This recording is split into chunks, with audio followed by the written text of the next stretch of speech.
Reyna, Mama Roda at Gilo Mags kasama ang kapatid ni Mama Roda.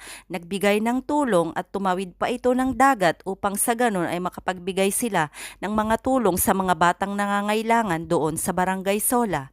Mga kareyna, nakakatuwang pagmasdan ang pagpunta nila sa tawid dagat upang sa ganun ay ibigay ang mga school supplies ng mga bata. Bago natin umpisan ang usaping ito, syempre hindi ko maiwasang magbigay ng pasasalamat sa mga sumusuporta at hindi nagsasawang nagbibigay ng tulong para kay Reyna.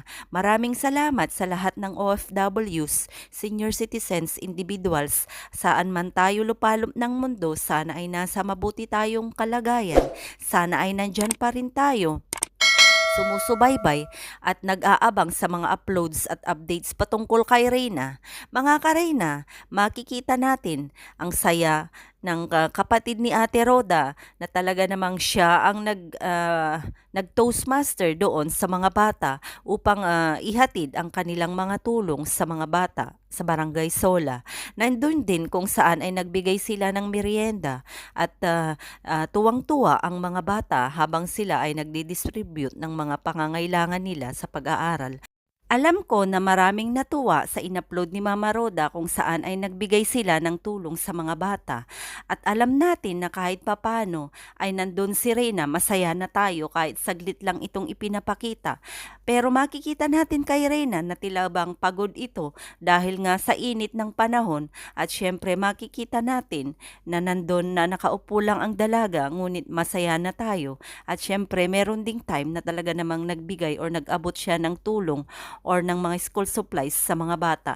Kaya naman mga kareyna, sana ay nandyan pa rin tayo. Masaya tayo kung may makikita man natin si Reyna kahit saglit lang, ay masaya na tayo. Kaya naman sana sama-sama pa rin tayo kahit anong mangyari. At lalong-lalo na sa mga malalaking grupo at iba't ibang grupo na talaga namang tumutulong kay Reyna. Maraming salamat sa kanilang lahat at lahat ng mga sponsors. At syempre, ang Team Kalingap na kung saan ay extended ang kanilang pagtulong.